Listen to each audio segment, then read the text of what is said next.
Now we're going to use a method called factoring by grouping. A lot of the time this will happen when you have 4 terms. So what we're going to do first is to group the first 2 terms together and the last 2 terms together.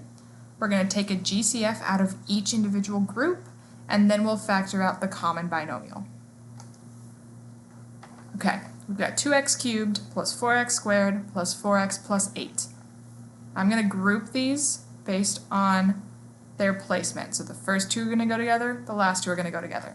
I'm going to put lines underneath them to show those are my groups. Then I'm going to look at just the first group and say, what can I factor out of both of these terms? I'm ignoring the second group right now, just looking at the first. What can I take out of both of these 2 terms? I can take out a 2, and I can take out an x squared. Then I'm going to keep this sign, so I'm going to put plus, no matter what that sign is. If it's minus, I'll put minus.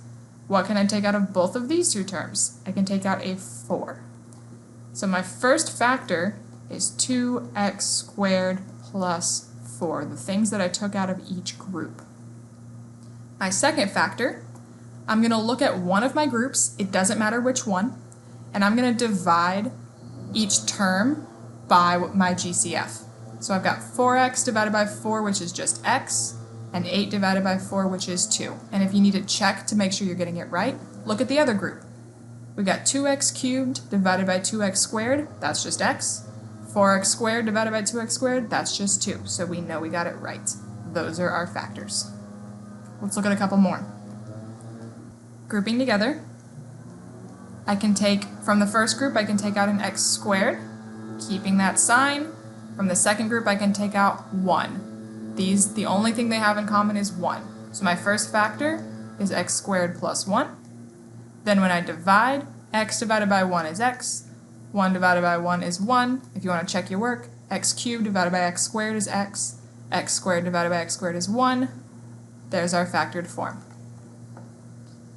In number 3, the first group we can take out a 10x squared. The second group, the only factor they have in common is 1, keeping that sign that's in the middle. So our first factor is 10x squared plus 1. Then when we divide, 3x over 1 is 3x, 4 over 1 is 4, and you can check your work using the other group.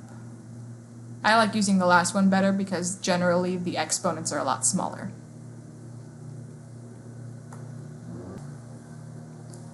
Grouping together, I can take out a 4 and an m.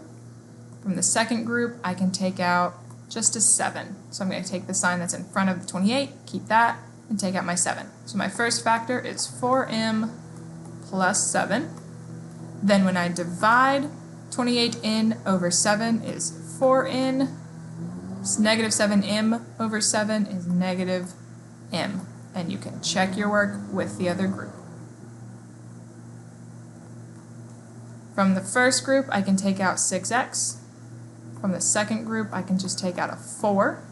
So my first factor is 6x plus 4. Then when I divide, I'm left with 1 minus 2y.